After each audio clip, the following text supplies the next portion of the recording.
Yeah, we're live right now.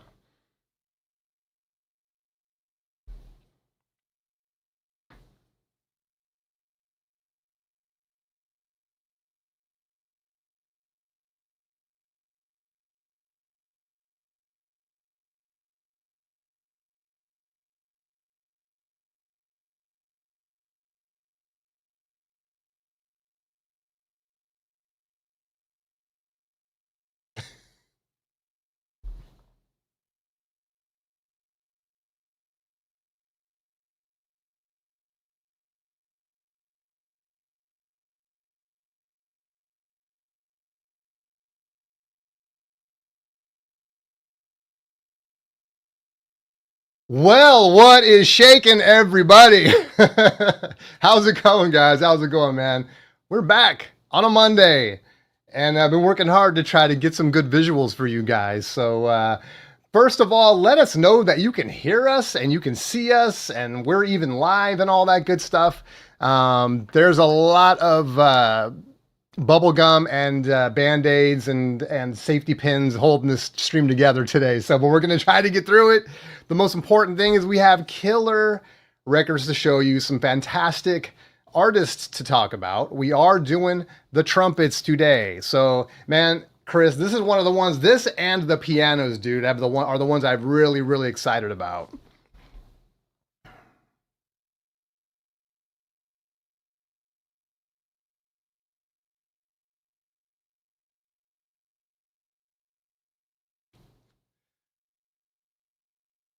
Yeah, that's the challenge, man, is that like these shows could easily, we could go into like one artist forever. Um nice, SR. Thank you so much. Thank you so much. Woo! Okay. One disaster averted. If we have any issues throughout the stream, we will be working them out in real time. So, oh no, you can't hear Chris. Okay. Let's see. Well, that's not good, Chris. Da, da. How about now? Go ahead, Chris. Say something. I think now they're maybe getting an echo. Let me see. Cesar, you're our guy tonight. Let us know how we sound. Can you not yet, Dave? Oh no. Say something, Chris. Say trumpets are awesome. Oh, now I can't hear you. Okay. Please hold. Please hold.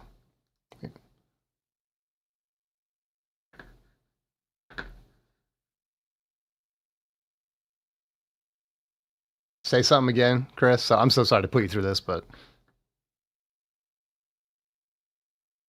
did you guys hear that? He said, "I'm ready for the show." What's up, everybody? What's up, Eric? What's up, Dave? AZ, everybody. We got some crazy visuals and audios today, so we're just okay. Still no. All right. Well, I don't know. We might not be able to do it this way then. Let me just try.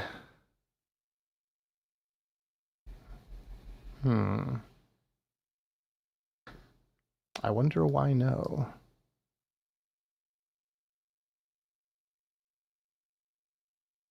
Sorry, guys. Just give me a second here.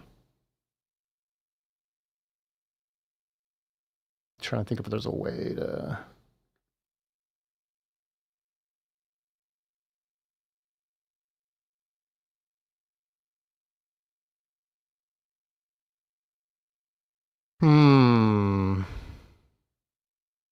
Oh, hold on.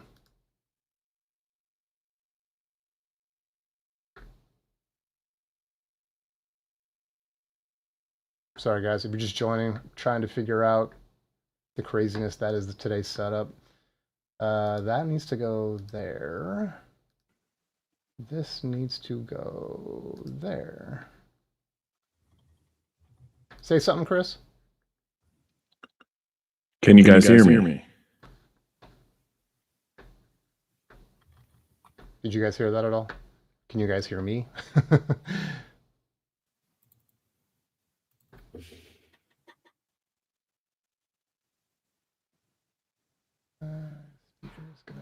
Can Dave hear me? But with an echo. How about now? Is there still an echo? Go ahead, Chris. Say something again. Echo. Well, now I have a major issue, and that's I cannot hear Chris. Okay.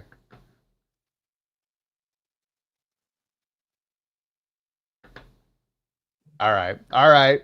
Bear with us. We're going to switch it up. We're going to switch it up. Let me go. Bear with us, guys. This is where this was going to be such a great one. We might still get part of the way there. Let me just see. Hang on, Chris. I'm going to send. You can hear me, right, Chris? Yeah. Okay. I'm going to send you.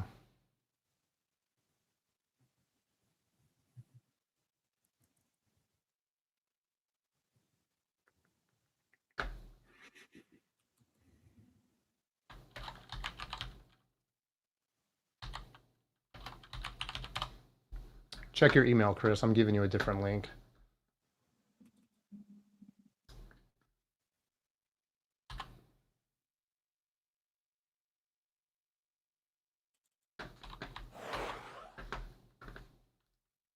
All right. So I'm going to say goodbye to Chris.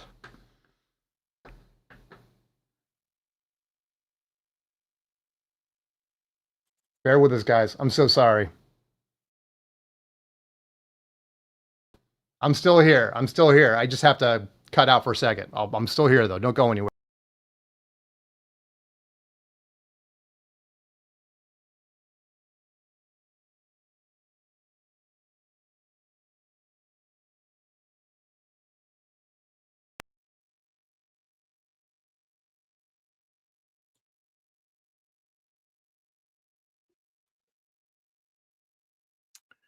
Can you guys hear me okay?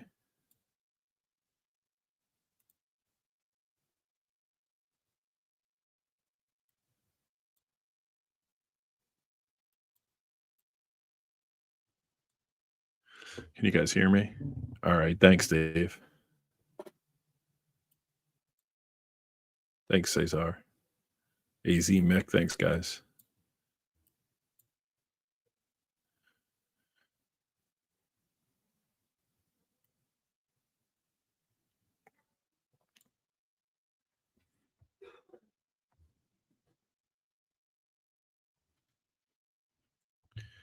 Thanks, Eric.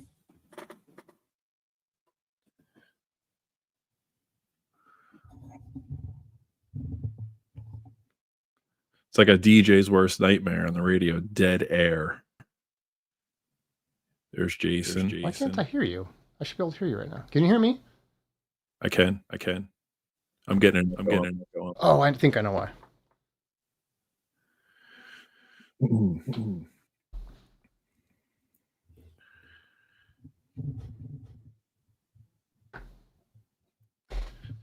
The only thing worse than I'm getting an echo still or delay. Okay. We're gonna. I think we can take care of that. How about now? Say something. Check 1, 2. Good. Okay. No echo. No, you guys can hear me. You can hear Chris. No echo, right?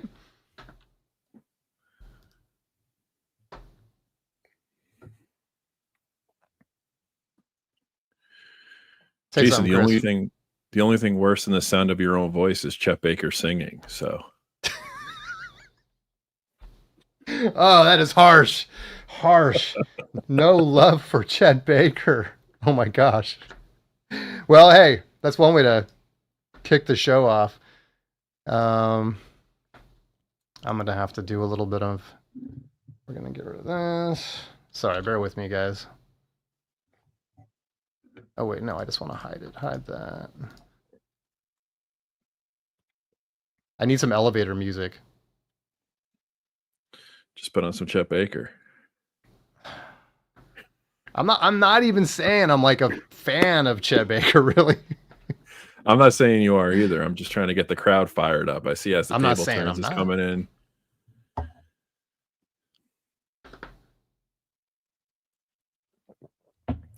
Let's get some hate for Chet Baker in the chat, guys. See, there you go. As the table turns, he loves Chet. Yeah. Someone's got to play the villain once in a while. Just once in a while. All right, I'm trying to see if I can do two things at once. I don't think I can. All my hard work is just going to go unappreciated today. It's all good. We'll get this working for next time. Because otherwise I'm going to look like... Well, wait, can I do a... Hang on. There's one more little tiny bit of hope here.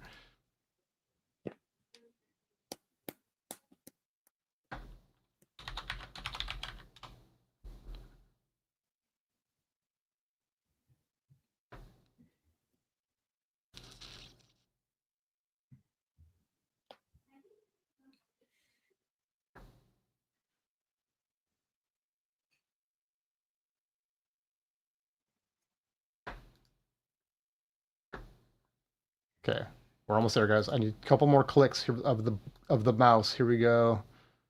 Boom. Boom.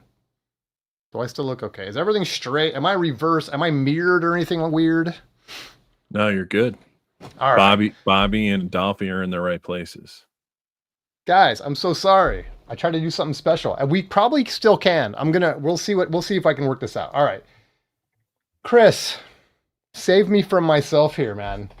We are doing trumpet players today. As I said before, I am stoked. I am up for this. I've been waiting a long time, man. I think between this and piano really are my two favorite jazz instruments. So I'm hyped, dude. I'm hyped to get into this. I didn't realize how much I love trumpet players until this weekend when I was preparing. I'm like, damn, I have a lot to say. I love it. I love it. We each have a box of records, guys. Now, if I'm not completely thrown off my game now, we're gonna try to get the momentum back. We're gonna try to get the momentum back, and we're just gonna go through these guys. We have already wasted enough of your time. All right, Chris, we have a GOAT. Who is the GOAT today?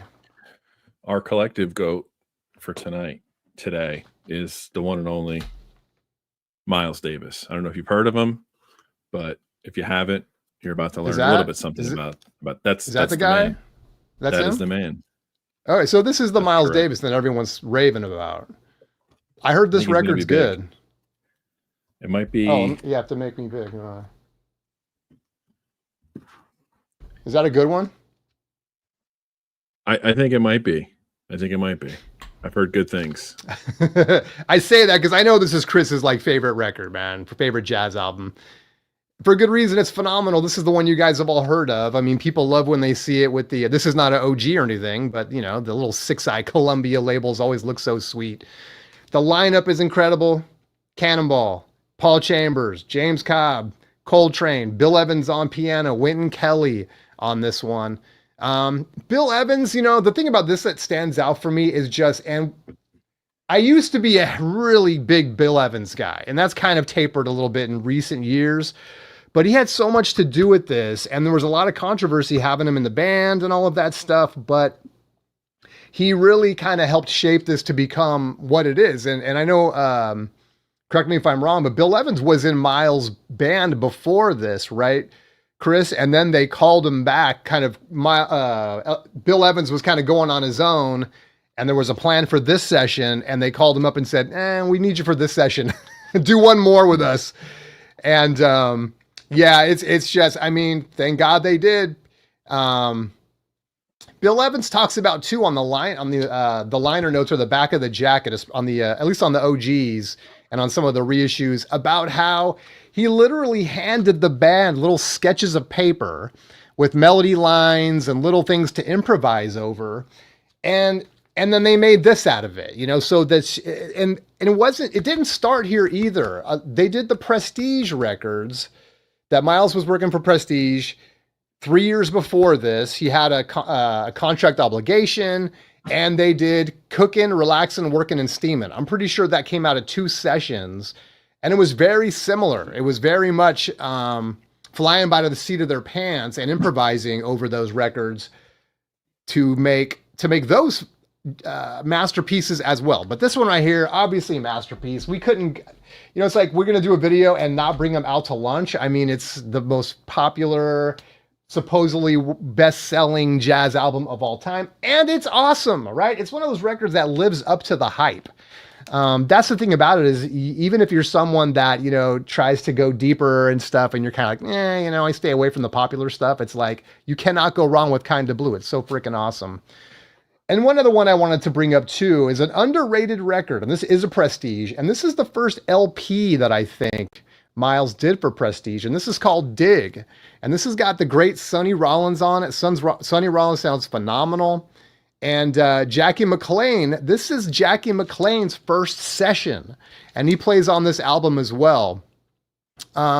What's cool about this is there's a little story in a book that I have by a guy named Bob Weinstock. Bob Weinstock is the guy that started Prestige, and he was a producer. And he's telling Miles when they're planning to do this, hey, I want to do a longer album. I want to do an LP, because before that they'd done 10-inch records together. And he's like, you're going to be able to stretch out. You can play as long as you want to, and all of this stuff. And so let's figure out who the lineup's going to be. First guy they pick right there, Sonny Rollins. Let's get Sonny on there. And then Miles goes, well, what about Jackie McLean? And Bob Weinstock's like, yeah, sure. Jackie's good. But it was like, he goes on to say like, yeah, Jackie was good. He was not great. He was not great at that time. And like I said, that's his first session. But this album is great, man. It's really underrated. This is kind of one of the early times that Miles gets into hard bop too. And so it's just a fun hard bopping session, a lot of energy, a lot of electricity in this one. And so I wanted to give it a nod also. So yeah, those are going to be my Miles picks. I mean, he's the GOAT, of course. And so we got Dig and Kinda Blue right there. So one obvious one and one that's a little bit more of a hidden gem, I think. Whew. I got through it. So what was your pathway to Miles? I'm always curious about that because he's such a popular artist. Like, do you remember how you came onto him? Was it a recommendation, or is it just like he's just affiliated with jazz, so you start there? Like, what was your experience like? It probably was Kinda Blue, I think. There was a time when and I've told this before, I think I told it here before, is that like I was going through the All Music Guide to Jazz, that big book. I have it over here somewhere. And I went through it page by page and just highlighted anything that was like 4 or 5 stars on it. And one of the big ones, I already knew about Miles because I had Miles Davis and the Modern Jazz Giants, which I loved that record. That just was one I randomly found, while digging. And then I found out about Kinda Blue probably right after that. And what's funny about it too is that then I had another friend I met later on, probably, I don't know, a few years later. And he was into making music, rapping and stuff. And we would mess around at my house making music and stuff. And I go to his house picking through his CDs. He had no jazz, except he had this on CD. And I was like, you like jazz? He's like, no. I'm like, what are you doing with that? He's like, oh, that's different. Everybody has to have that record. So that's funny, man. What about you? You know what? I've already messed up the flow here. We can keep going, but we gotta get to these. So hang on one second. I got to show you a little flash, guys.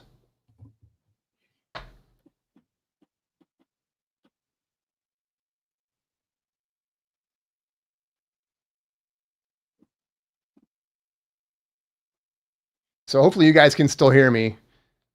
I don't know that you guys still can't hear me. Can you guys still hear me? Please tell me if you can hear me. This is a total test show, by the way. But anyway, we're looking at right now is Miles, 4 big records by him. Of course, Kinda Blue, Bitches Brew, Roundabout Midnight, Sketches of Spain. And if you can't hear me, sometime in the future, you'll be able to hear me. Sounds. Oh, you can hear me. Okay, good. Oh, man, dude, just everything. Okay, we'll fix that too. Chris, why don't you go and save me from myself, dude? I'm going to talk about 3 Miles records, and I'm really going to get people fired up because I got some mo-fis to show, and I just think they did a phenomenal job on his catalog. But my introduction to Miles was a kind of a random event. Like, I was starting to get into jazz. Where I live in New York, you can get like in the 88 to 90 FM range. You get a lot of college stations. So Columbia University has a really cool station that you get out of New York City. They do a lot of jazz stuff. So kind of like as a kid, kind of like thumbing through those channels, and I came across the title track on Milestones, right? Oh, And so good. This dude. is kind of like I've heard of Miles Davis. I mean, I've seen Billy Madison, but I've heard of Miles Davis, and this came on the radio. I remember having it on my Walkman at the time and just being like blown away. And the DJ runs down what they're playing, and that's kind of my first intro to him. So this is the first CD, Miles CD or tape. Maybe it was a tape I ran out and got. I had to find it. The jazz section at my store was like 2 rows. It was like barely anything. So they had basically Miles Coltrane and like Tony Bennett. So I was fortunate enough to find like a copy of that. You didn't go for the Tony Bennett at least. No. I mean, this is 19. Go ahead. Well, I want to hear about the lineup on that one, dude. Yeah, this is the second great quintet. So it's a lot of what you have on Kind of Blue with some exceptions. So you have Cannonball, Coltrane, Paul Chambers, Philly Joe Jones, but you have Red Garland on piano, right? So this is before Evans came back in, but that's a killer lineup. Or at least Evans came in for Kind of Blue. And this is just a great record. I mean, also Straight No Chaser closes this out. This is just essential. And this is just a I guess it's kind of common, but just a sentimental place for me to have this, because this is the first Miles album, not record, but album I ever owned. Yeah. I love it so much. I have three copies of it. I love that album. I love that lineup, dude. And I can't believe I was so faded when we did the fantasy draft. I just totally spaced out on the fact that Tony Williams had played with Miles on that second quintet. But so good, man. Yeah, and the thing, like, when I think about Miles' greatness, it's not like it's somebody who I want to go to all the time. I get in these grooves with Miles where I just can't stop. I'll start on an album and I'll just be down the rabbit hole. But what I love about him, and a lot of the artists that I really love in jazz especially, is their ability to be resilient. And either they were making changes with the art form, or they were adapting to changes pretty gracefully, which I'm going to talk about some other artists later on in the show that did the same. The next album I really want to highlight, I think, is sorely underappreciated by a lot of people, and that's Sketches of Spain. This came out in 1960, a couple of years after Milestones. And this is kind of that quintessential third stream record, a combination of jazz and classical. It brings in some world music, and not from a sound perspective, but just from a mind state. I think this shows early fingerprints and blueprints of Miles being able to stretch the norm in ways that only Miles can. So, historically, I'm not sure of another record that really did that as well as Sketches of Spain, but this is also a really strong collaboration with Gil Evans. The lineup's pretty dense on this. I don't know it by heart, but I feel like this is a record where it kind of stands on its own, and was a bit of an experiment for Miles, not from a sound perspective, but just a style perspective. And I think that's going to influence the rest of his career. And then the last album I want to show just briefly, I always joke with my friends on this when we talk about it. This is probably the one album, in my opinion, that single-handedly changed jazz and ruined jazz forever. And that's Bitches Brew. And I say that it changed jazz forever because this is really experimental. Obviously, you have a rock jazz fusion on this record. It's definitely stretched that elusive definition of what jazz it actually is. But I also think when this album came out, if you go back and like listen to records from other artists in a timeline kind of series, you can see they were kind of evolving the way Miles did. And then you have a very, very strict rebellion in the late 70s and early 80s when like that classic period tries to come back with some of the students and artists that were coming out at the time. So it's hard to ignore, because this is my type of music, psychedelic, long jams, very funky, very experimental at times. Obviously there's more avant-garde or more out there music than this, but the fact that he had the courage to do this based upon what he was hearing Hendrix, Sly and the Family Stone, hearing all that funk and that rock coming out in the world. This is a really remarkable response to that. And obviously killer players on this record as well. So I chose those three. Milestones is just sentimental to me, but then, in a 10-year period, 11-year period, he touches these pillars that no one else was doing before. And that's really the genius of Miles. And we could spend the whole show on Miles because he's done so many other things besides that before and after. But to me, that's why he's the greatest. Just push the art form forward. Well, and he's one in a long chain of events in the jazz world where there was a lot of pushback, starting with, big band music to bebop. And then from bebop to hard bop, there was this, like, what are you guys doing? What do you guys, the whole bebop thing, people didn't get it. And then the whole hard bop thing, people didn't get it. Always an effort to kind of like break free from what had happened before and create something new. And Miles is one of those guys. And multiple times, where I think he was just always such a creative person that he was always trying to do something different. And as soon as it was like, oh, you sound like this or whatever, it was like, do something else, I always find too, like, if you look at his catalog, the live portion of his catalog, and from like stuff I've heard that maybe aren't official releases, he's one of those artists in history that never goes back to the old stuff that he composed previously. Never even a variation on it. I couldn't imagine like recording some of these albums and never really playing them again, or playing them very briefly and then never revisiting them. And I think it was a big deal, like in the late 80s, I think he might have played a gig at Montreux or something where, and maybe he did So What or something classic, and like the world lost his mind, right? Yeah. But just it like was the dark star of jazz. Yeah, and I think like there's an arrogance to Miles. Obviously, he was predominantly a leader. I mean, even his side stuff, like, could be questionable if he was really the side guy on it. But sorry, I lost my train of thought. The level of arrogance, but is there a level of true artistry where he's like, it's done, it's in the can, I'm never going back to it, I'm moving forward? I think there's something really admirable about that, because even some of the greatest artists, jazz or not jazz ever, they don't really give up on their old material. Like, they still do it for the people, and maybe they enjoy some of that stuff, but certainly takes a lot of courage or foresight to kind of forge forward from that. Yeah, for sure.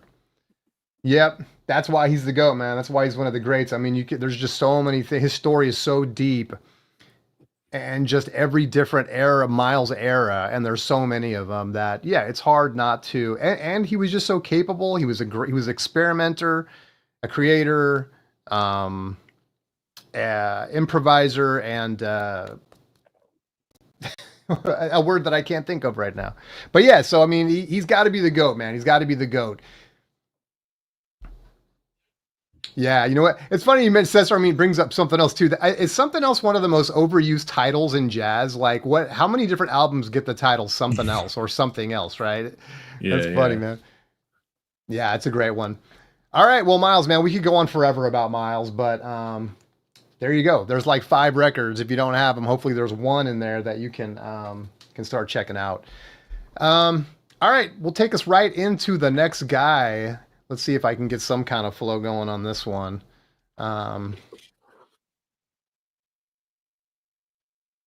Nope, already messed up. There we go.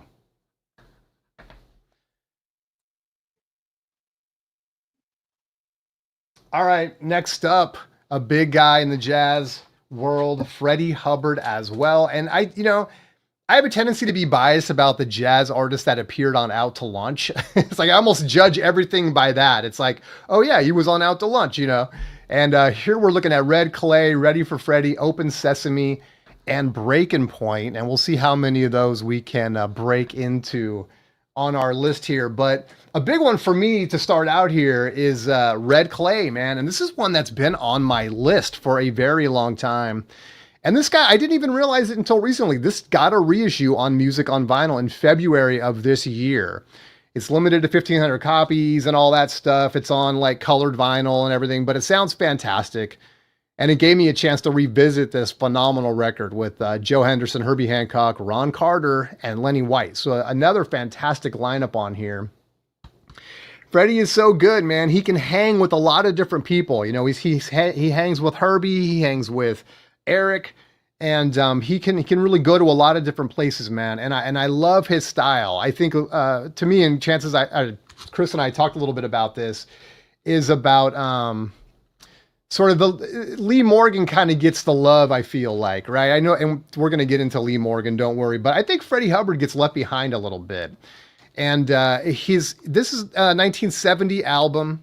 It's very fusion. There's a lot of stuff going on here, electric piano and different things, but man, it is funky. It is groovy. And Freddie, of course, he played with everybody from Art Blakey, Coltrane, Dexter, Herbie, who's on this one. But man, dude, this is just it was so great to revisit this, and not just side A, side B is phenomenal on here as well, man. Let's see. Yeah, like I said, Herbie plays electronic piano. He plays the Hammond organ on this. And this is the first time that Freddie recorded for CTI. This is on the CTI label. Before that, he was predominantly on Blue Note. He did record for some other labels during that time. But this was the first one of us. He did about 6 or 7 CTIs after this one. This was the first one. And it's really we were just talking about Miles kind of going into a different stage of his career. And I feel like Freddie really did too on the CTI label. That track that's on side 2, track A, is called Sweet Sue. And it is cool, man. It is funky. It's beautiful. It's awesome. It's really, really awesome.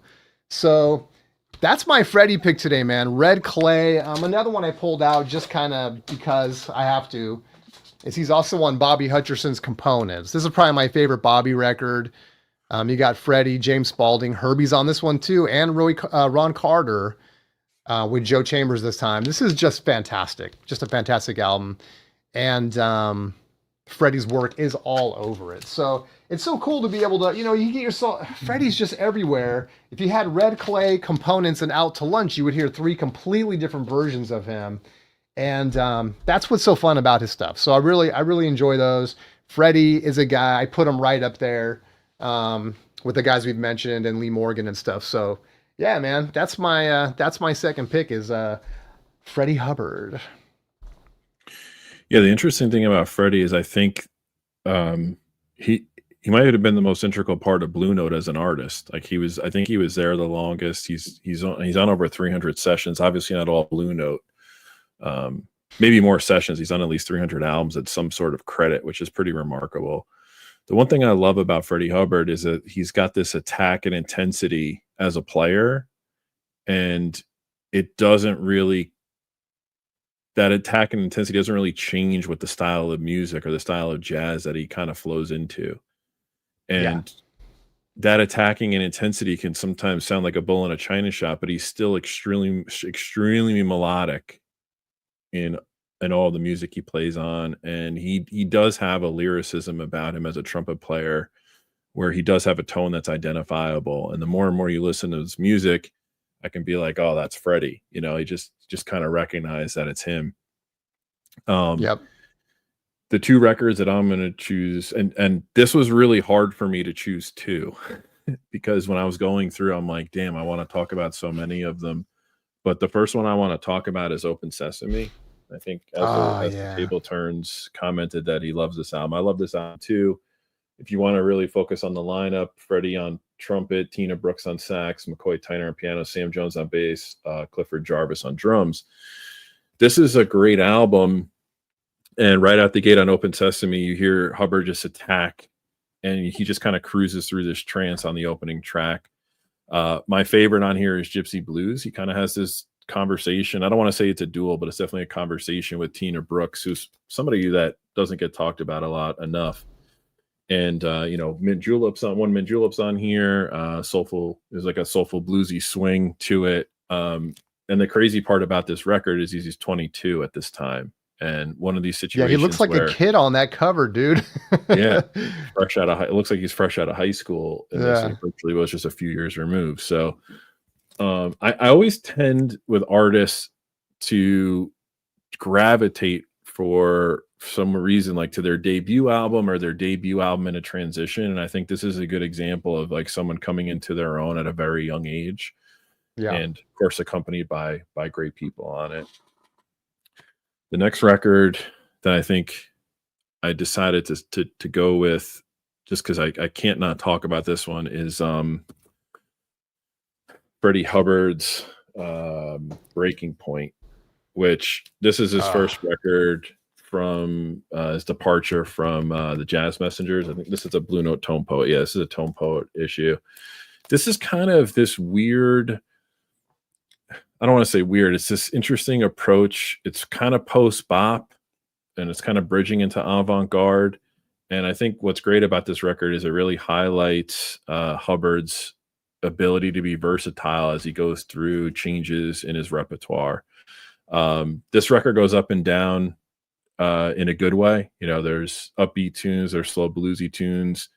He's very tactful in his playing. The one that stands out for me here is Mirrors. And if I'm thinking of, and it's probably not a well-known tune, it's actually a Joe Chambers composition, but when I hear like Mirrors, I'm like, that's what jazz sounds like to me when I think about like ideal jazz music. So I think this is a record worth picking up, and it's going to stretch out a little bit. There's some long tracks on here and some fun tracks. And again, Hubbard's, he's like this locomotive of force without being destructive, which is hard to do on the trumpet without being overwhelming. And I think he really accomplishes it. So those are my two Freddie Hubbard records. Of course, there's many others that I would bring up, and I'm sure some of the viewers might have some opinions, and they're welcome, obviously, but those are the two I like to focus on.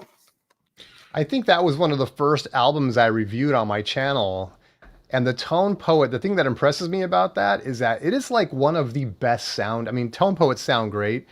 For some reason, that record sounds phenomenal. It is just acoustically freaking amazing, dude. I really love listening to that one. Not only is it great music, but I mean, it's very, very well done. All right. We got to jump into another artist here. Let's see. Who do we got on tap? Okay, I think I have this in the right order. Here we go. All right, next guy I'm going to pick, you may have it. You actually, I think we did this one together too, Chris, is that we got Donald Byrd on tap right here. Where if you're looking at the screen, we got Street Lady, Off to the Races, an amazing one. New Perspective, Ko-Fi, just to give you guys some context. Donald Byrd is amazing, man. He, the one that I picked out for my first album here is going to be Street Lady. And this is one I didn't really become aware of until a couple of years ago. I picked this one up at a local record shop, and it's a Blue Note, and it came out in 1973. So we got the blue, label on it and everything. Man, dude, this thing is as funky and as groovy as it gets. And it gets a little, I don't want to say it gets panned for that, but if you were to go read All Music, they're going to say, maybe give it 3 stars and say, this is for people that are into this kind of stuff. Dude, I think everybody should be into this kind of stuff. It's so freaking good. We got funk, we got fusion. It's soulful, a lot of instrumentation. This is going to remind you of, in a good way, like a 1970s TV show soundtrack, except way, way better. The first track on here is so groovy, dude, and it kind of gets into this, there's a few different times where it kind of revisits a theme throughout the song, and it kind of goes off, and then it comes back, and it's right in that pocket. I mean, dude, this album is so, so good. There's flute, electric piano, synthesizers, guitar with wah-wahs and stuff. I mean, it's like, it's really cool, and everything just comes through great, man. I mean, this is it. This is 70s jazz at its finest, in my opinion. So in the pocket and so groovy.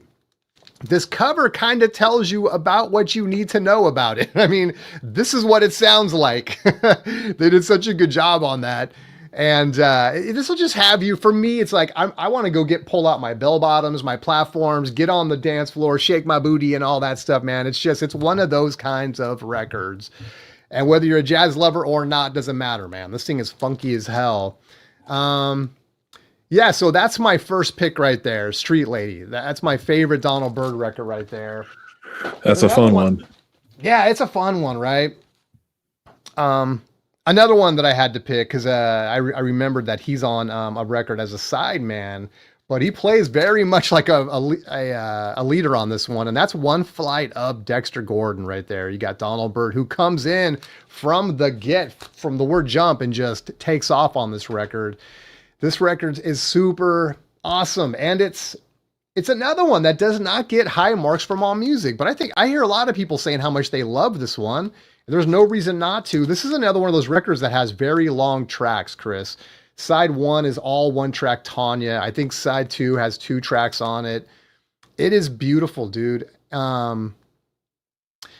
And that's about all most I could say about it. I mean, those are 2 records that really I think represent Donald Byrd well, and they're 2 that I would highly recommend sampling or picking up yourself. They're both, well, I don't know, but they're both pretty available. I think they're not overly pricey. This one's been reissued, and the other one isn't too pricey. So, but yeah, man, those are my Donald Byrd picks. Just love those.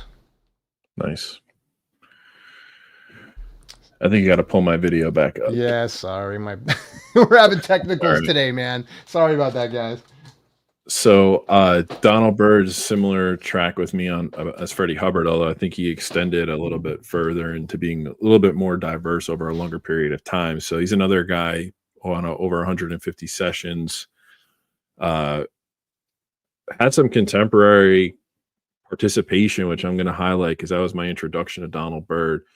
But you talk about very accessible, the fact that he's soulful, he's very funky, and he kind of maintains that no matter when he's recording. Again, another signature tone that kind of adopts with time. I love that he brings the funk. There's something to be said about that. I think soul jazz gets a bad rap sometimes, and I think it's also people are just into soul jazz and not into other styles. But I think this is a guy where you can start backwards and it could really open up your mind to a lot of different music. He actually wound up getting his PhD in the 80s. I didn't know. And he wound up teaching at a couple of different universities, which is pretty cool. I mean, can you imagine being a kid, in college and you're taking a class with Donald Byrd? It's like totally insane, right? So the first record I'm going to choose. Those kids probably never appreciate it, Chris. You see people doing that now, like massive jazz or any artist that now teaches, and they're teaching young people that don't even know the music, right? And you're like, dude, do you realize who your teacher is? I know there's a college in New York, Purchase College, and they've had a lot of famous jazz musicians teach classes there. A lot of the guys that like played in the SNL band on Saturday Night Live and whatnot, and some big names like that have been there, and a lot of these guys still give lessons and stuff. Obviously, it's very selective. You're not going to look them up on a directory and say, where can I get a trumpet lesson or a sax lesson? But those guys are all around. Yeah. So the album I chose, this is a really moving record. It's called A New Perspective. And this, I'm going to talk about the lineup in a minute, but less the lineup for a moment. This is kind of a spiritual record. There's some, I don't know if it's a question of faith or a just a religious undertone to it, but it kind of sounds like a modern take on some of the early New Orleans bands, on how they took some of those spirituals that were kind of like folk music in a way and kind of made it their own and adapted it to New Orleans style. I think Byrd is doing this too, just in the context of the style of jazz that was happening. It's even got some choirs, kind of, I don't want to say chanting, but short attacks on melodies, repetitive on it, which adds a nice twist. The standout track on here is, and I'm always going to confuse it because people have covered it and renamed it, but it's Cristo Redentor, which was a Duke Pearson composition. Charlie Musselwhite covered that song and does an absolute killer version of it. It's actually in The Bronx Tale. I don't know if you remember that movie where the kids go to cause some mischief and their car catches on fire and they pass away. But the version here, it's shorter than the Charlie Musselwhite version. However, it's just a really moving piece. So on this record, just to name a few people, another Herbie vehicle, Kenny Burrell's on guitar, Don Best on vibes, Butch Warren on bass, Lex Humphrey on drums. Duke Pearson did a lot of the arranging on here. And then the other great track, well, there's a couple of really good tracks on here, but Elijah is just an awesome opening track. It's got some serious groove to it. And then this song on here, Beast of Byrd, and not the Rolling Stones song.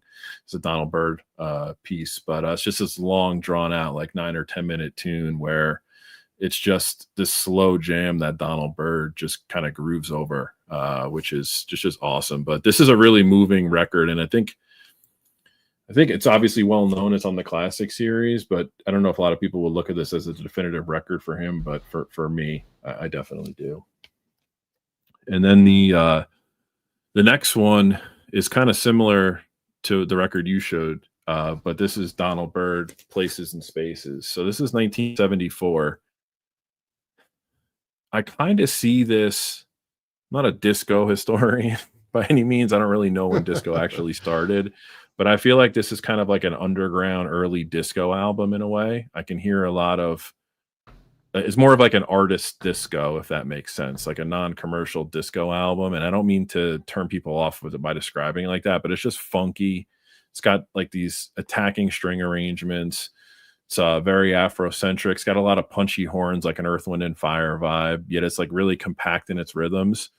And I found this record long before getting into jazz because Tupac actually sampled Wind Parade, which is actually a famous hip hop sample a lot of people have used. But this is just a really cool, fun record that I think Donald Byrd deserves more credit for his 70s stuff. I think it's a lot of fun. Yeah. It's really great. And especially some of the live stuff he did in that time period. Well, I've had conversations with people that are like, if you had to pick one era of his, what would you pick? And I think for me, it would be 70s because it's just for what it is, man. It's so freaking great, dude. It's some of the best stuff, I think, in terms of real funk, soul, jazz that got done during that era, man, that it's like hard to do without it, man. It's so good. So I agree with you. And this is like another, when we go back to the first show that we had, we were talking about sax players, like just being curious about music. I think I would have gotten to jazz eventually. I just was fortunate enough to get it at like a pretty young age, like before I was really a teenager. I found out about Donald Byrd through a hip hop record, which I want to show in case there's any youngins out there like me. Well, that answers my question because you said the other one was sampled too. So. Yeah, so he actually plays on this record. So this is really cool. So this is Guru's Jazzmatazz. He's 2 volumes. Now, Guru was the MC and Gangstar. DJ Premier was a DJ. This is like quintessential East Coast, late 80s, 90s, boom rap, like just soulful beats, great sampling. And there's a track on here after the introduction called Loungin'. And I would encourage everyone, I'm getting goosebumps talking about it. I would encourage everybody to go sample this, even if you don't like hip hop, because just the lyrical content is awesome. And then Donald Byrd is just playing this swooping melody over the lyricist's tune. It's just got a great beat. These are really cool records. Jazzmatazz Volume 1 and Volume 2. Even like Lonnie Smith is on this record. Roy Ayers is on this record. So even if you're, again, not a hip hop head, this is something worth investigating just to give something different a try. But that's how I found out about Donald Byrd. And then from there, it was, off to the races. Dude, that is hella cool, man. I'm going to go check those out. That's why I love doing these, man. You were always giving me a list of stuff I need to go, seek out. I love jazz artists that cross over within reason, Yeah. Do cool stuff off the beat. All right. Well, let's get to the next artist, next guy. Now, this guy, to me, this could have easily been the GOAT, and I had to add him to this list, man. And I'm gonna try to hit the ground running with some fire. We got Dizzy right here. We're showing you Sunny Side Up, Add New, Part Afro, and Byrd and Diz. And man, dude, Dizzy's my guy, dude. Dizzy's my guy because he's one of the early guys that I discovered back in the day. In some ways, my jazz, I don't know if you say roots, but my jazz sort of lineage, chronology, whatever you want to call it, kind of started in a chronology of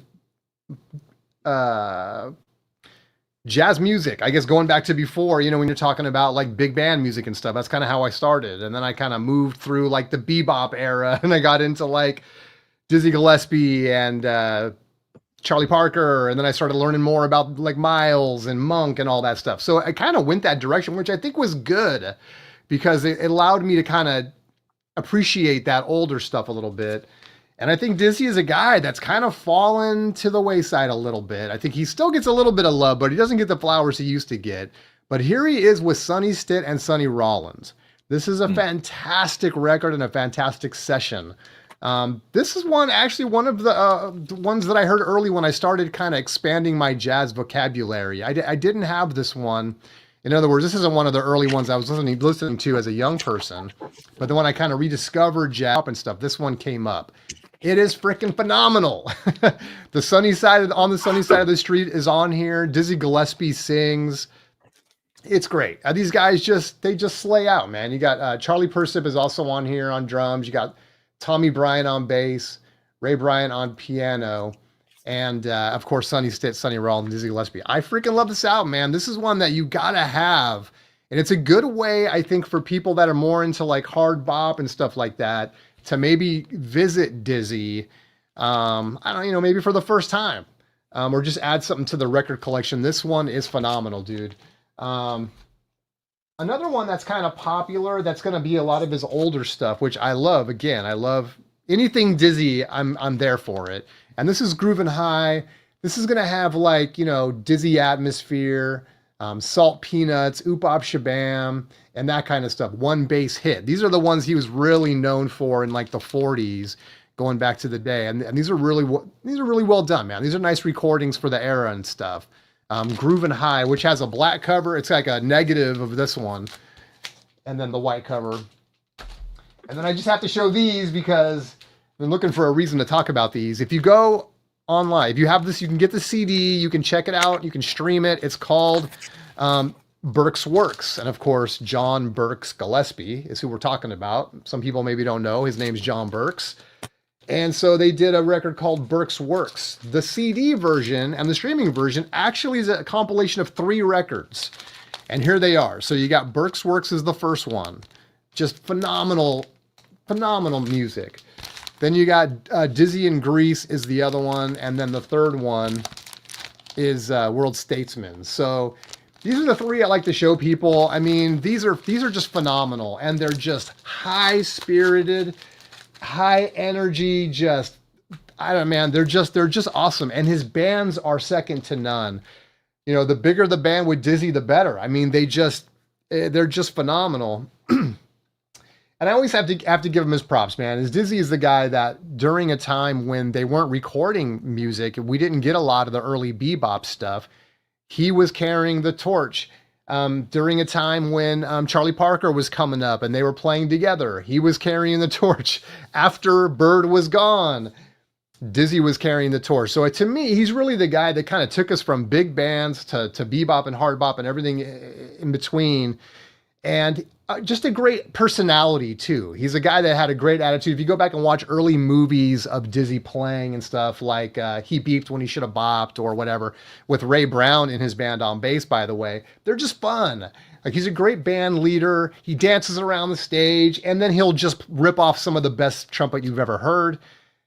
He's a virtuoso. In my opinion, he has not been topped. He has not been topped. If I just need to hear some of the best trumpet, I just got to go to John Burks Gillespie. It's unbelievable. And he'll be my guy to the end of time. So that's my, as we're going to kind of solos here, I think, where we each pick a different guy. That's my first guy. And to me, easily the GOAT is Dizzy Gillespie, Chris. And listen, like I'm guilty of this on the Dizzy thing. And I tend to do this in a lot of styles of music and jazz, especially like some of the obvious ones everybody would think I'd be into or dive into. I'm just not yet. I only have a couple of Dizzy things. I'm not going to talk about it much, but I only have this record because my favorite band ever, Fish, does a cover of Manteca, and it's on there. That's great. I'm just not there yet, but I think it's time to shout out some viewers once in a while, Jason, because they're too kind. But this is a great story, and I think I shared this with you. My wife's client actually tunes into our show, which is amazing. So he saw her a few weeks ago and handed her a 78 in a sleeve. And I opened the sleeve here and I'm reading it. It's Jazz at the Philharmonic Volume 3. and it has Lester Young on it, Oof. Lee Young on sax, and it has this guy. I'll try to show it. Lester On Young of Billie trumpet. Holiday and Count Basie fame. Correct. And it has this guy, John Burks, on trumpet, which you pointed at, Gillespie. So this was, I thought, a really nice gesture and something really cool to have. I That's don't so have any cool. 78s, but you know, it was cool that one of our viewers tuned in and was kind enough to pass this along to me. So I will cherish it. And when people give me records, I never get rid of them. They go into a special place on my shelf. So I thought that was pretty cool. That is so fun, dude. That is so cool. But yeah, Dizzy, we're gonna have to do some talking offline. I think obviously the recommendations you just made are a good place to start. Yeah, for sure.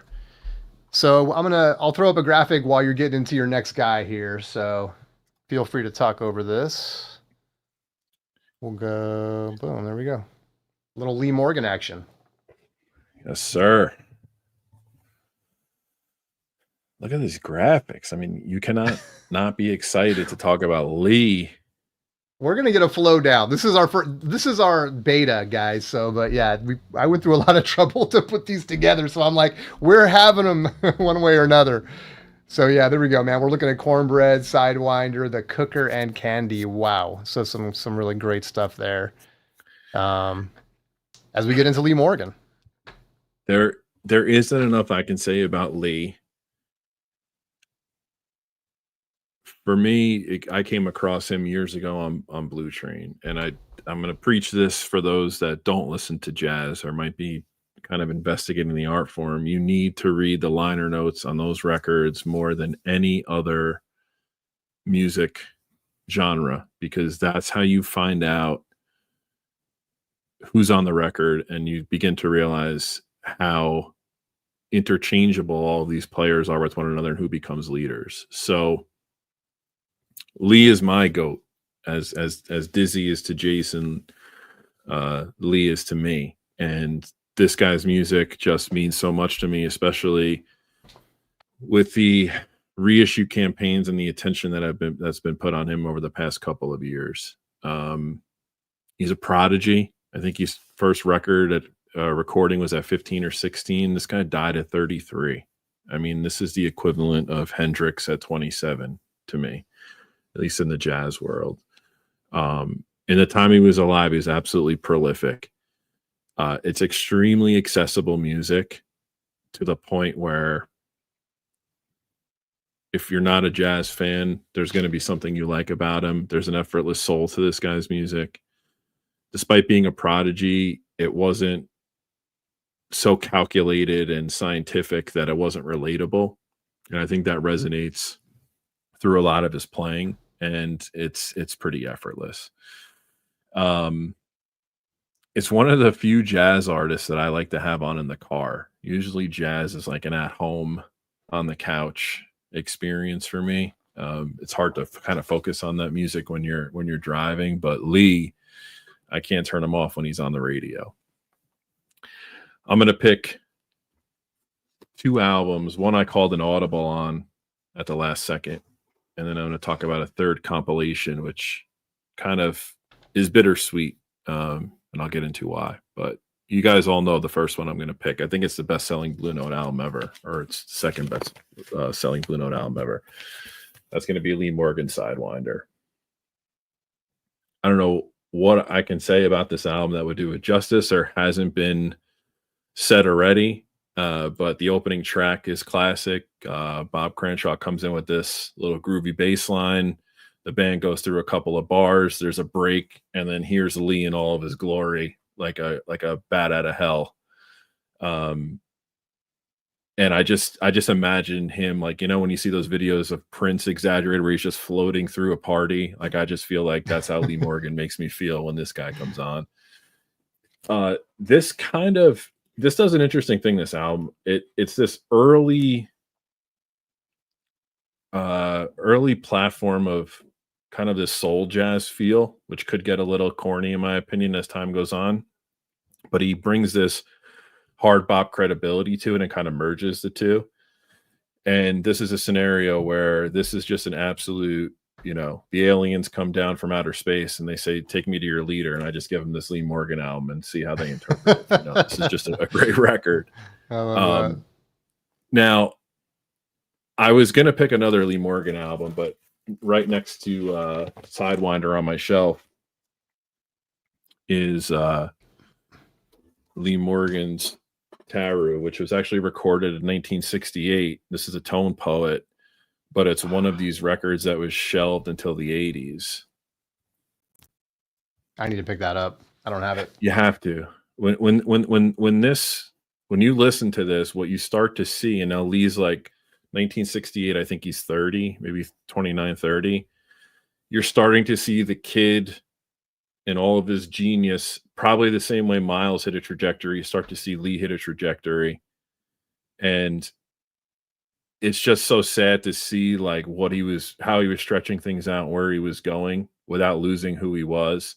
The great track on here is third track on the first side, D Laud, and it's just killer. And it's just Lee starting to come into his own world, kind of experimenting. It's a pretty good lineup. Bernie Maupin on tenor sax, John Hicks on piano, George Benson on guitar, young George Benson, Reggie Workman on bass, Billy Higgins on drums. And it's Smiling just Billy on this one too. Lineup.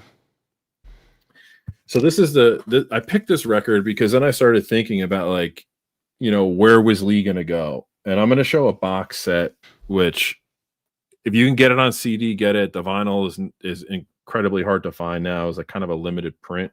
It's definitely on streaming. But there's this Lee Morgan, the complete live at the Lighthouse sessions. You can definitely get this, I think, on Spotify and Tidal and Apple Music and all that stuff. This was recorded a year before he passed away. And this is a complete departure from the Lee Morgan you know, yet it's still Lee's signature sound. He's in a quintet. Everything is kind of open, and he's just playing free. And I want to highlight this because, you know, the previous record I showed didn't come out till the 80s. It's really cool with an artist like Lee Morgan, if you have the time, as best as you can, to kind of like go through his catalog chronologically, because you can see the arc and the ups and downs, and there's very little down in my opinion. But I'm biased because he's my GOAT. But this is just really beautiful to listen to, and it's just kind of like the last footprint he left. I think he had one other album that came out like right around the time he died. I forget the name, but it's just sad because he was so young and he had so much to offer, and he's my GOAT. I wish we picked him at number one, but I think we did the right thing with Miles. Lee Morgan is just the greatest. Yeah, I'm like, we could have easily inserted a couple different guys at one, but yeah. Oh, I see. As the Table Turns still has a sealed copy, Chris. So what do you do? Well, As the Table Turns, if you're not going to crack that open, there's a good friend of mine in the chat, Danny, who really deserves that box, and I think you should give it to him at a reasonable price. But if not, yeah, the CD is still available, and you can stream it too. Yeah, I'm gonna have to check those out, man. Very cool, very cool. We got to get on the subject, and this is a subject for a show at a later date. But I just sold finally the one sealed record in my collection. I do not have a sealed record. I refuse to keep a sealed record. I understand why people do it, but I gotta open it and play it.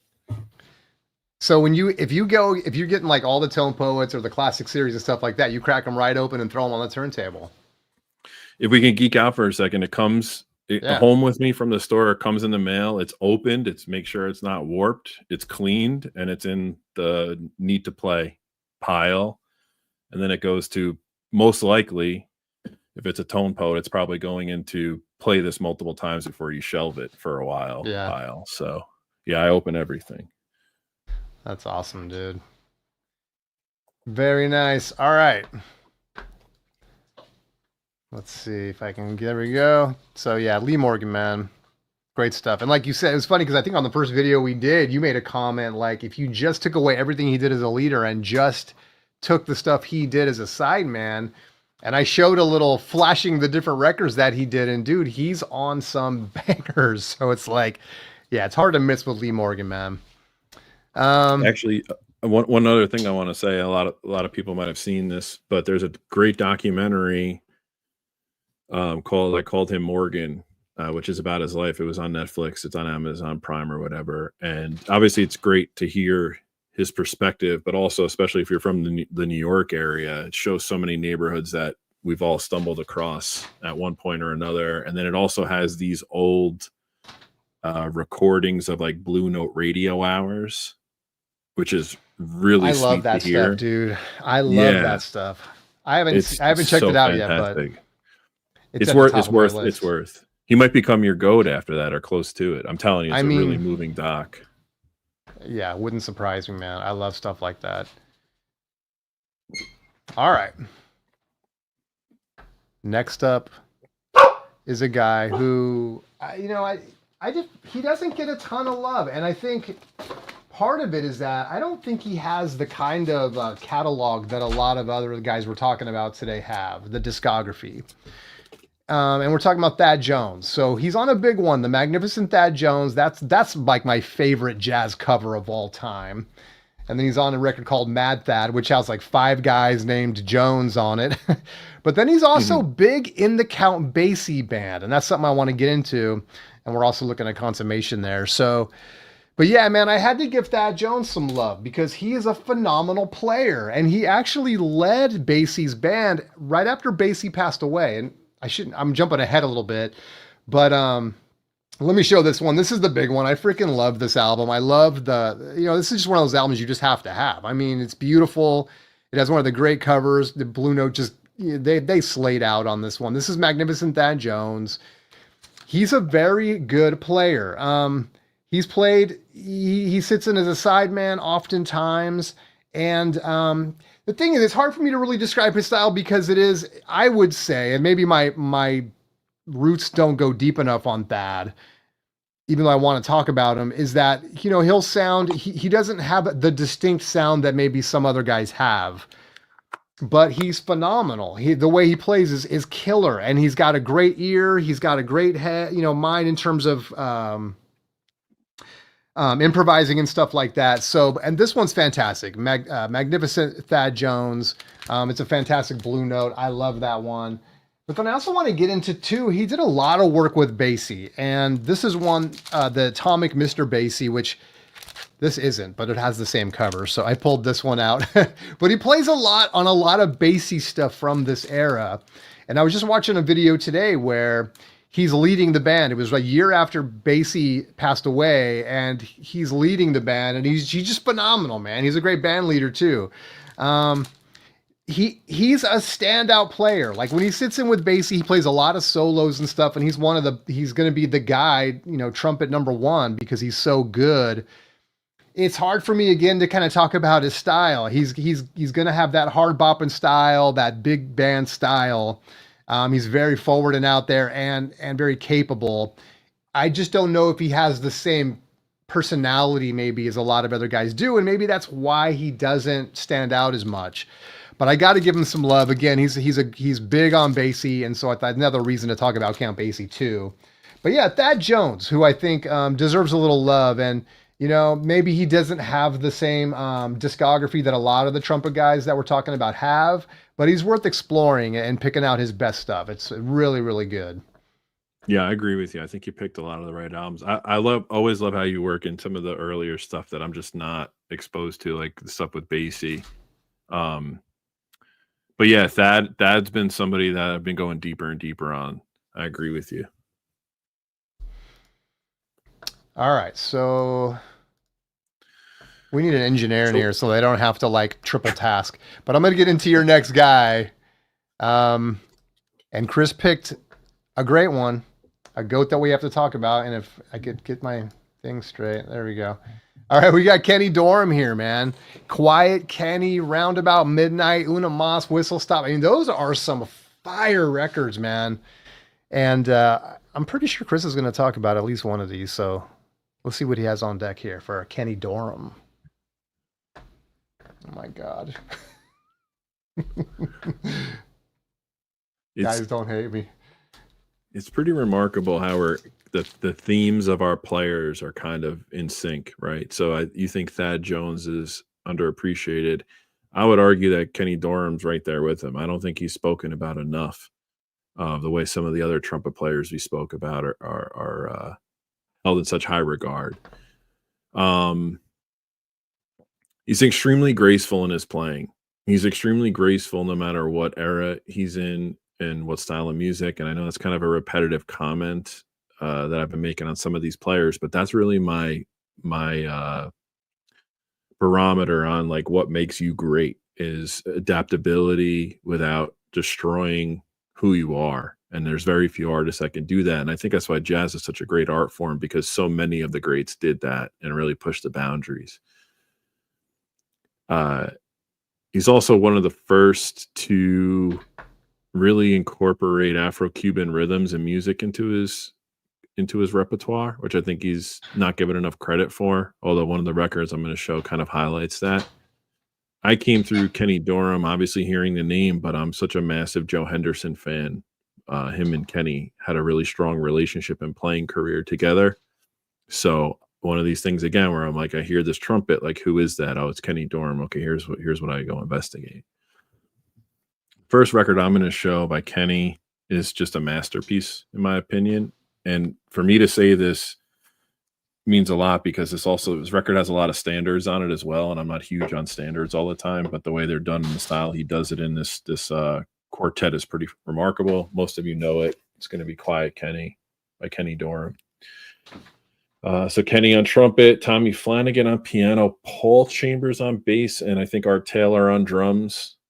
This record is absolutely incredible.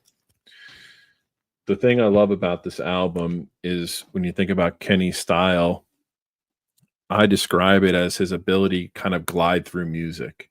He kind of glides through the song in such a beautiful way. Some trumpet players cut through the music. Some trumpet players are above or below the sound. Some trumpet players are very busy. He is not a brash player, right? He just comes through and kind of just stays with the band and brings his tone way out in front in a strange way that's not overpowering. I don't know if that had to do with some of the engineering on this stuff or whatever, but that's just his signature to me. That's how I interpret him. Also, Jason, as a shout out to you, because I know you love the new jazz label, and we talk about all the time how that label just is not given enough credit with some of the great titles that were on that label. Yeah. And obviously Quiet Kenny's a cornerstone of that. Blue String Shuffle's my cut on here. It's track 1 on side B. I had the Craziest Dream as one of those standards that he covered, which is pretty cool. I think this album cover really sums him up as well. It's a good picture for the mood of the record and kind of his personality as a player. So that's my one of my Kenny Dorham picks. Yeah, that's a great. The next one I think is extremely influential. I talked about the incorporation of Afro-Cuban rhythms on this record. And that's Uno Mas, which is also just a really cool album cover. This is the Blue Note Classic.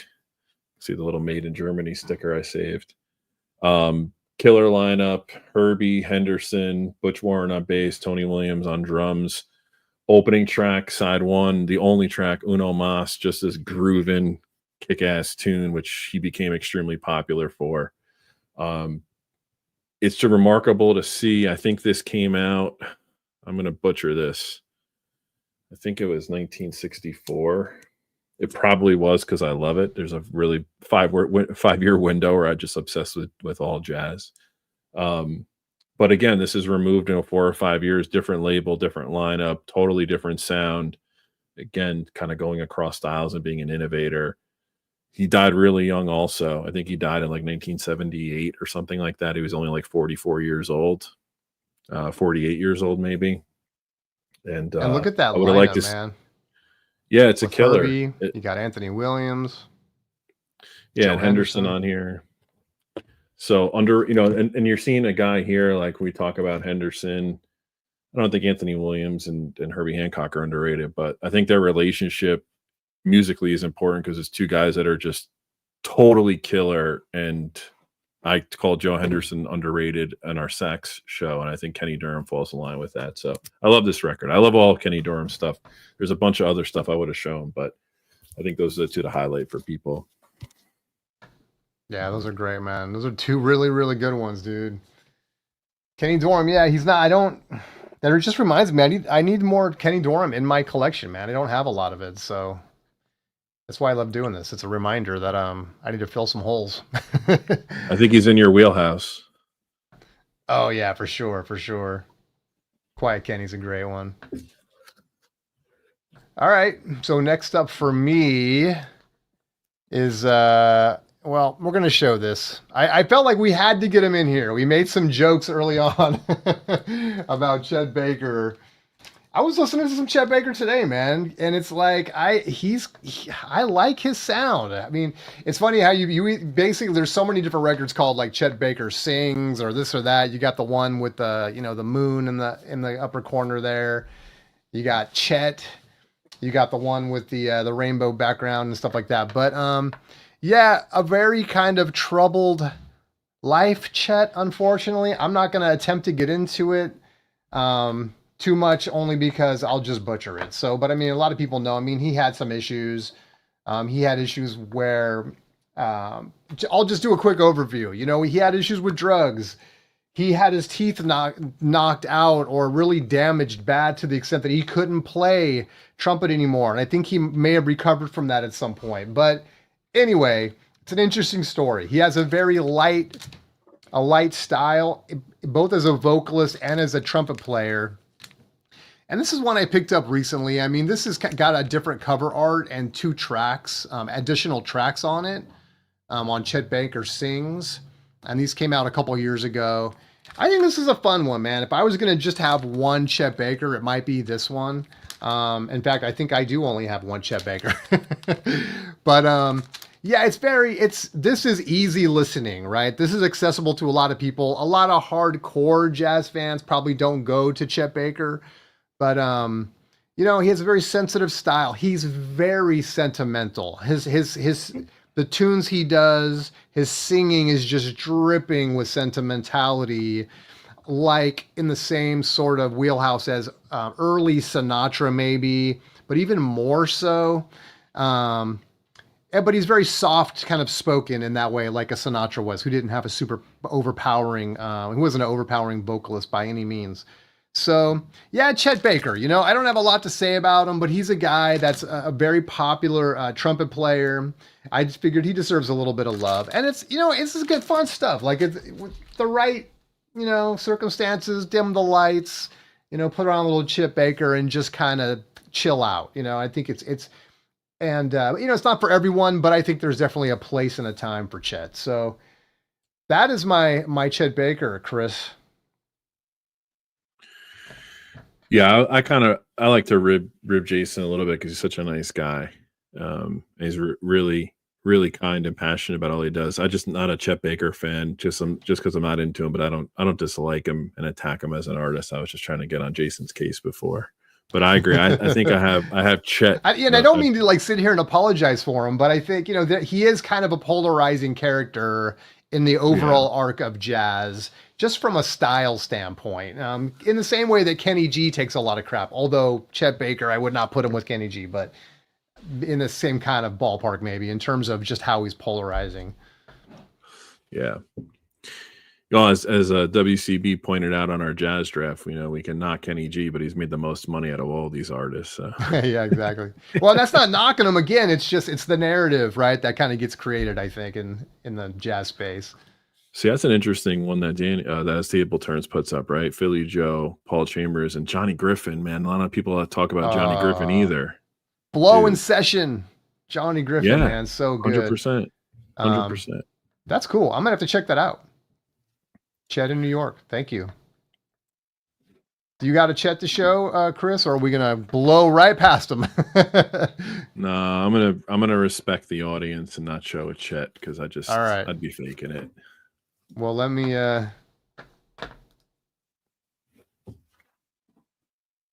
Next guy we're gonna get into. This is a guy I'm glad Chris brought up. He's not a guy I know anything about really.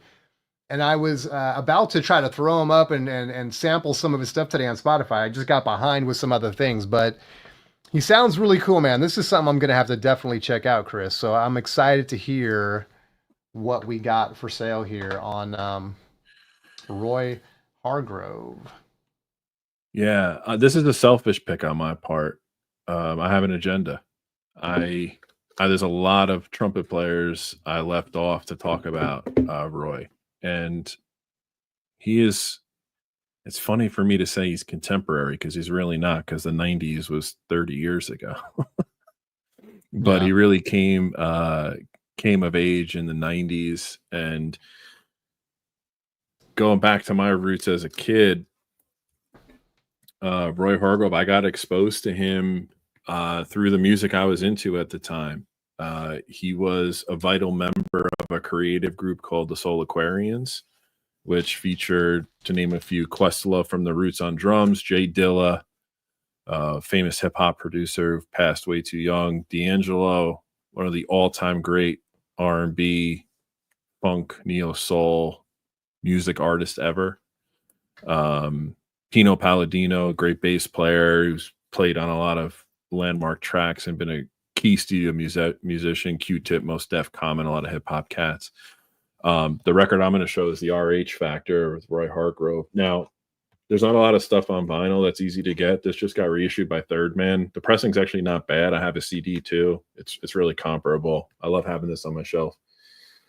This is kind of a compilation where, similar to like my brief story on Donald Byrd, where these, he embraced the contemporary music scene. Yeah, he's a jazz trumpet player, but he recognized, kind of the way the music was going in general.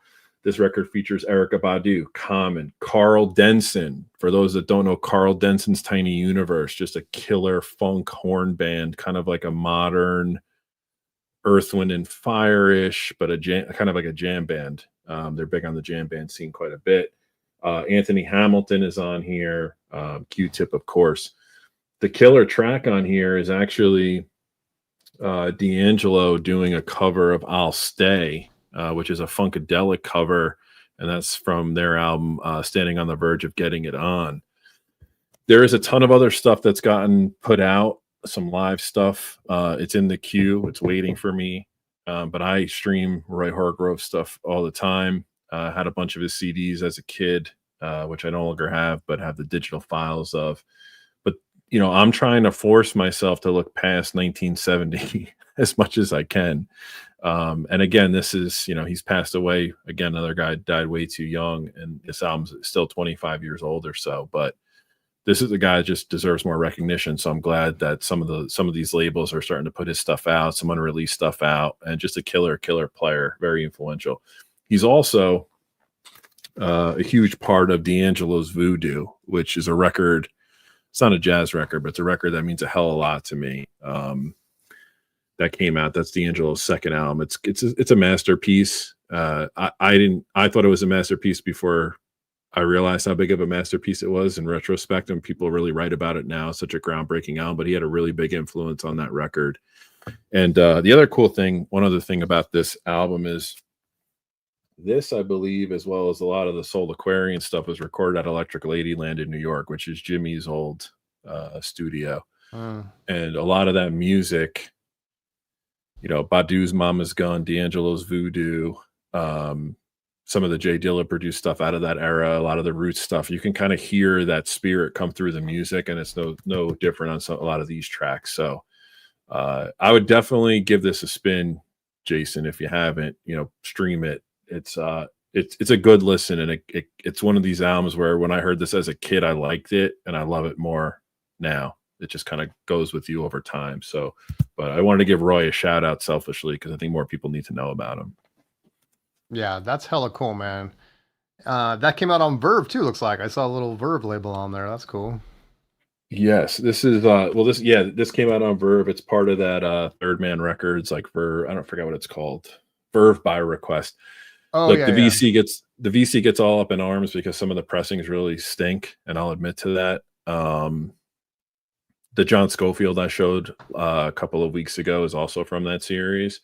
I mean, just stream it. It's cool. You don't have to have the record. It's just great music. But they need a documentary about the Soul Aquarium movement. It was so important. If you're a kid in the late 90s, early 2000s into hip hop, and especially being like on the East Coast, like it was all the rage.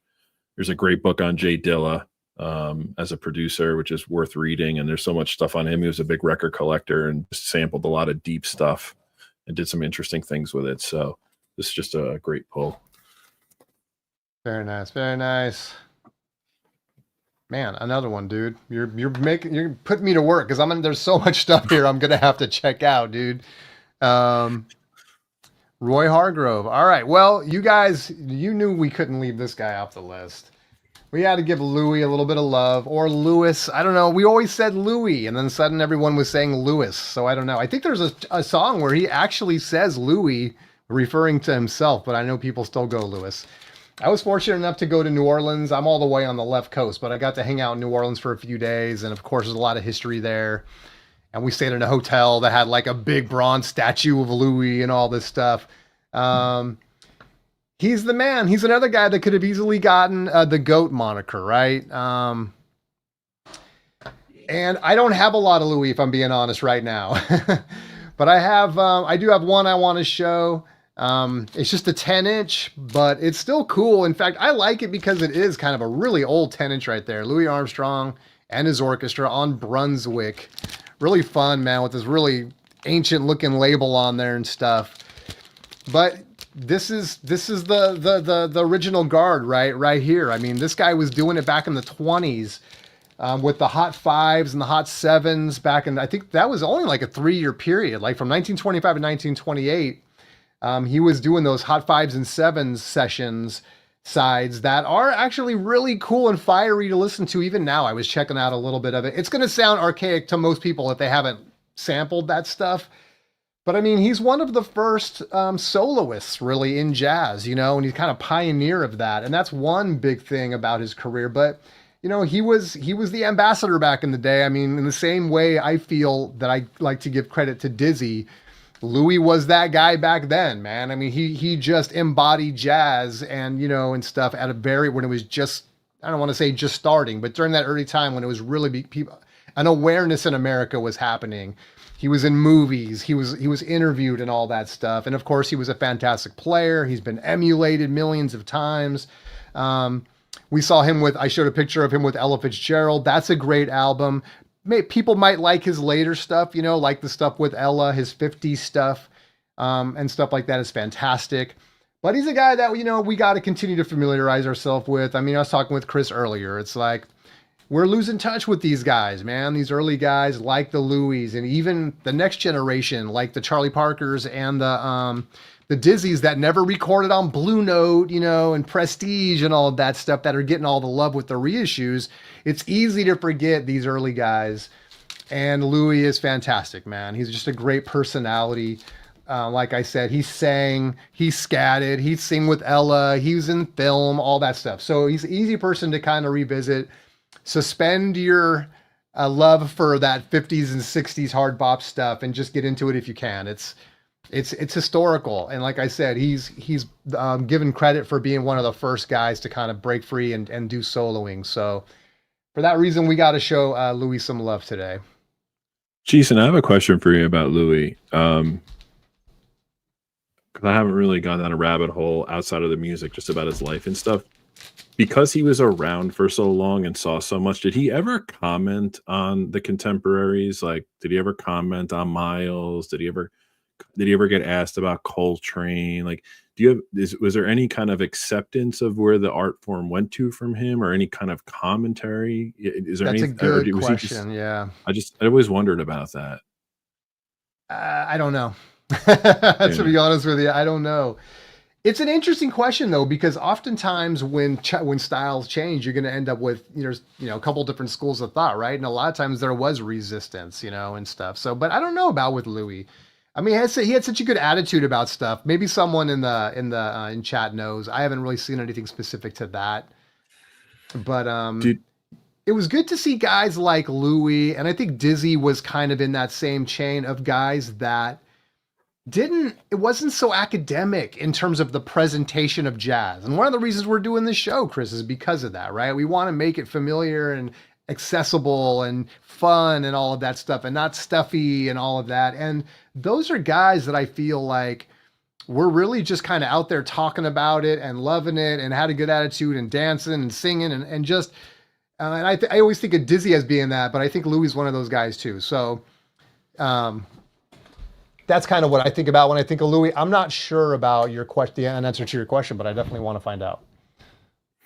And I don't know if you know, I'm sorry if I'm putting you on the spot here, but is there a point where it's going to come across negative? I don't mean it that way, but does he become like a Vegas act at some point in his career? Does he have like a residency somewhere when he's older? Like, because it seems like from everything I've seen, you can kind of get him through all the eras being in the media at some point, or being a figure, like kind of like this, a great American legend.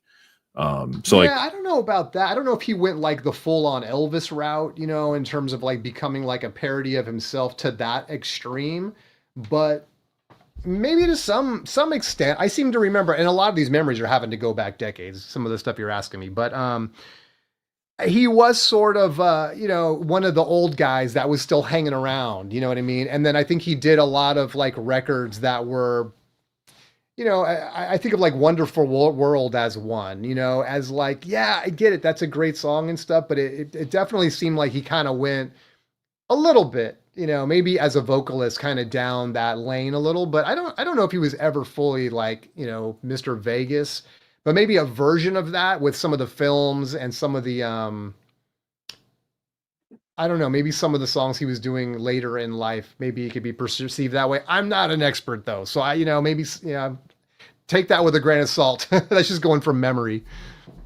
no, it's a good rabbit hole to consider. I'm always curious about the forefathers of art forms, um, kind of commenting on how things went going forward. And I think the interesting thing about jazz is that, and you're nailing this with the comments on Dizzy and Louis. Like, a lot of people aren't going to go back and start there, and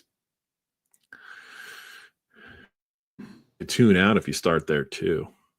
It's you kind of have to maybe start in the middle and kind of uh, move around and say like, oh, where did this come from, and kind of work your way backwards, no matter what your entry point is. So I'll have to do a little bit of a deeper dive on his life. And I think when I get into these artists, I think their biography entices me more about the music than anything. Yeah. So, you know, I feel like I got that way with Art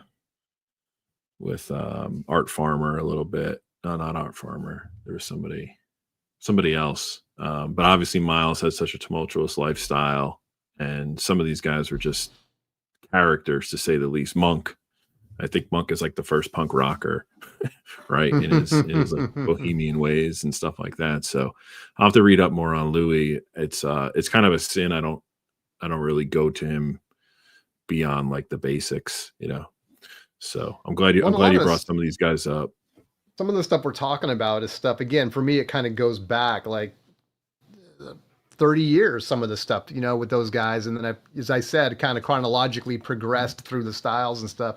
And if I'm being honest, I haven't revisited a lot of that stuff so much lately, but it's always cool, I think, to look to the roots of stuff, right? And to see, like, I did this with, I had this thing with like electric guitar where, you know, if you start with like Hendrix and start working your way back, and you're going like Chuck Berry, and then you start going back and back, and then you get to like oh damn, I'm not gonna think of his name now. Not Johnny Guitar Watson, but you get to like Guitar Slim, and then what's his name? Oh, T-Bone Walker, who's a guy that was playing behind his head and all that. He was doing the duck walk and stuff, and it's fantastic. It's really kind of almost like he's doing leading a jazz band with a guitar with T-Bone, who I love, and a lot of people really like him, but he's sort of early in that chronology. And then of course you go back to Charlie Christian and all that stuff, which is almost a little bit different, but he's still on that chain. That's fun to do, and I've done that a bunch of times. Electric guitar was one big one, but you can do it with all these guys, you know. And you get back and you start thinking about trumpet and make your way back to Dizzy, make your way back to Louis and stuff, and just discover so much other, you know, fun, cool, awesome music and the roots of it. I love doing that stuff, man. just expose you to so many different things and give you a bigger appreciation of the guys that you love, that you listen to now. You know, you start to see their influences and stuff. So that's really cool. It kind of bothers me and makes me a little nervous about the history of jazz, and I'm very glad for the reissues that come out, because it is using the vessel of like the vinyl community to make people interested, because it sounds good and it's classic music, and that's why we all get wrapped up in Blue Note and Prestige.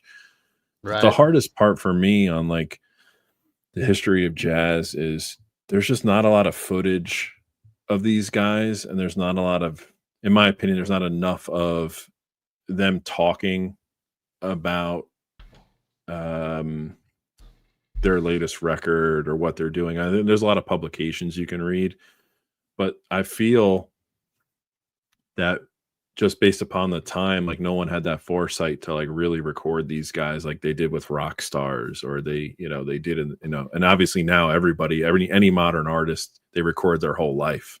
So there's so much Right. footage. There's documentaries of people coming out if they've been in the game for 2 years. I And mean, I'm there's just guys that don't concerned. even have like color photos that were Right. around during that time, but they just got no attention. Yeah, and that's what scares me is like you have to keep talking about this stuff, and you have to somewhat selfishly support the efforts of the current labels that are putting this back out in the world, because it really is the only organic true American art form is jazz and blues from a musical standpoint. I mean, you could argue Right. hip hop too, but hip hop really comes out of that spirit. Well, and Um, hip eh, hop is very well sort of documented too, right? Because it's so much newer. yeah, I mean, there's right, a right, whole right. blind spot in like the early bebop days where when they were developing bebop in the early 40s, there was a recording strike, famously, a recording strike for like what, 3 years, I think, or something like that, where you just couldn't record. And so we don't even have like audio documentation of a lot of that early stuff when these guys were just developing that early bebop sound and stuff. So the few recordings are just so cherished, you know, even though, yes, they're going to sound archaic. These aren't going to sound like, you know, your 1960s Blue Notes or whatever, fidelity wise, but the playing is there. And it's like, if you can deal with, you know, the low fidelity and stuff, there's just so much great stuff there. I get people not really being into big band stuff. I even have a hard time going back there now, and you can go back to Dixie and you can do the 20s, you know, with Louis and stuff. But it's hard sometimes to go back to that now.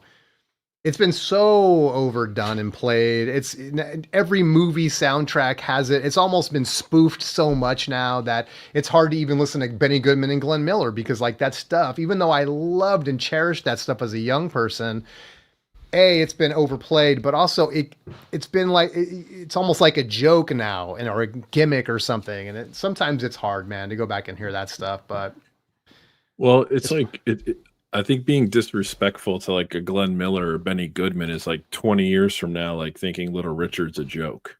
It's it's right, it's it's following that timeline, and I think it's important to be exposed to that. Harry James, you have to understand where the art form came from. This doesn't just pop out of thin air. It feels that way exactly. because some of these records are so majestic and the personalities are so enticing, and kind of blues is the greatest thing ever. But if everything before it didn't happen, that never comes about. Those guys were influenced by all of these guys. I don't know if they respected them. That's what I'm trying to find out. Like, I need commentary. Like, I want to know how Miles felt about Louis. I want to know how Louis felt about Miles. I want to know how Coltrane felt about big band music, beyond like someone else telling his story. And that's the shitty part about this, is you can't always get access to that like you can now. It Right. would be, to be a fly on the wall with those guys when they're in their 20s, like in a club figuring it out and like talking about what they like, the way we talk about this on a stream once a week. I would die for that experience. Like, what does Coltrane listen to when he goes home? You know what I mean? Exactly.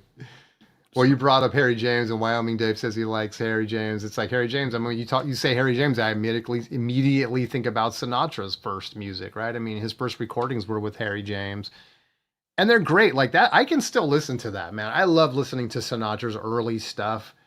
And it's fantastic, man. It's sentimental, it's beautiful. Um, yeah, I don't know, man. It's hit or miss, but you know, it is interesting. A lot of people start kind of like in the '60s or the '50s with jazz. I get it. I understand why. It really is like a whole different kind of ball game. Re the technology of the recording gear and stuff like that, but also the style of music, you know. But yeah, I like what you're asking though, because it would be interesting to know. It's not like we had social media back then, right? We weren't catching people up talking trash about Gillespie or whatever. But I'm sure that stuff's got to be out there, man. I have some books that are cool. I need to revisit them that get into some of that behind the scenes stuff and everything. And it's you can get little glimmers of it here and there. You know, it'd be nice if someone just put out a comprehensive book of like all of that stuff. But there's some great stuff out there with early interviews of guys and stuff. And most of that stuff I've forgotten. I still have the books though, so I need to revisit them. And you got me thinking about that. As the Table Turns mentioned the Ken Burns documentary. I love Ken Burns. I watched that documentary a couple of times. I actually watched it in a class in college, just straight through. It is a great resource for the early stuff, but then I feel like he stopped short when the stuff I wanted to know the most about, which is, you know, what we keep on going to. But I think that is a really good resource to go back. Because he's thorough. He digs for content, and there's like one of those, a whole volume is basically devoted to Miles, right? Or most of it. I remember seeing that recently, man. It's like a lot of good Miles stuff there. Yeah, definitely. Even like even the documentaries that have come out on Miles, like they try to cram a 2-hour story for Miles. Like that's not going to cut it. You could do 2 hours on Kind of Blue. Exactly. There's so much to be said out there. So yep, no doubt. What are we gonna do next, man? Have we exhausted the instrumentalists for now, or what do you think? Should we tease some? I think we've exhausted the instrumentalists. I think there's a lot to be said about jazz still. Yeah. I think we just scratched the surface. I think we do it in our way to just invite people in and raise some friendly debate and get people excited, which is our whole goal. I don't know what we should do next. Maybe the gallery can chime in.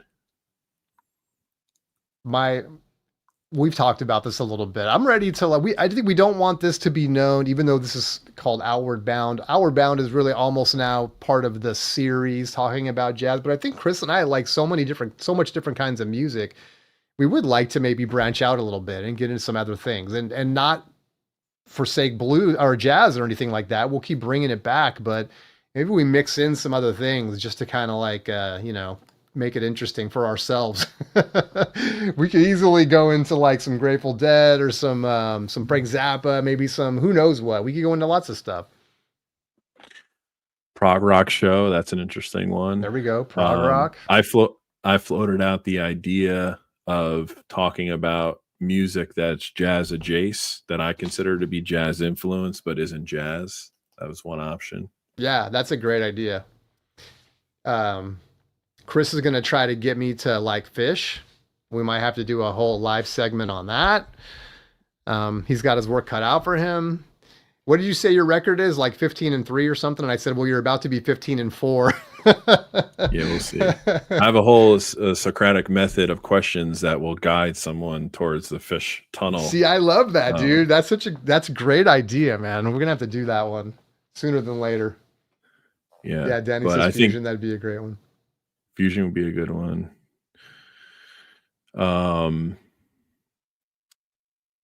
Yeah, the possibilities are endless. I know for one thing that this stream will occur most Monday nights of the year, unless there's a holiday or extreme circumstances. So, what will it be? I'm not sure next week, but we'll know very shortly.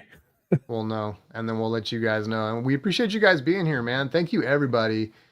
Danny hanging out, man. Danny's a regular dude. I love it. As the Table Turns hanging out, Wyoming. Thanks so much. Breakfast King of Loyola hanging out. Appreciate you. Just everybody that comes and hangs with us every week, man. It means a lot. We're trying to you know, we have a lot of great ideas, I think, for really making this stream special. And, you know, hopefully you've seen a little bit of it, but, you know, we're just getting started. So I think we really can kind of talk about some fun stuff and do some more fun things like the fantasy draft and stuff like that, and bring that stuff to you. So yeah, man, this is fun.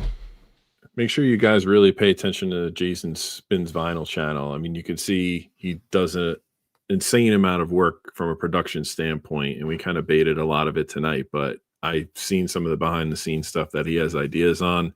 He turns this around very quickly and puts a lot of effort into it. So give him that credit, give him a like, tell your friends, and keep the comments coming. Like, I'm here to obviously enjoy talking about it. I'm going to talk about this stuff anyway, but it's great to hear the opinions of you guys and the debates and the commentary, because that kind of fuels a lot of what we do. And oftentimes, I know Jason's spoken about this, you know, behind the curtain, I call an audible on some of my comments based upon what you guys say and go in a different direction. So you guys are as much as a part of this as we are, and we appreciate you guys being here week after week. Yeah, and I'm really bad about like asking for comments and likes and subscribes and all that stuff. But if you guys are here, you know, that like button's right there. You know, if you guys hit it, that's great for us. Lets YouTube know that you guys like this stuff. Lets us know you like it, you know, that there's interest in this, that we can keep coming back and giving you guys more. So yeah, definitely do that. And yeah, we will see you guys Monday. Who knows? Mystery show. But as soon as we know, we'll let you guys know. So thanks everyone again for being here. Really appreciate it. See you guys next time. See you guys later.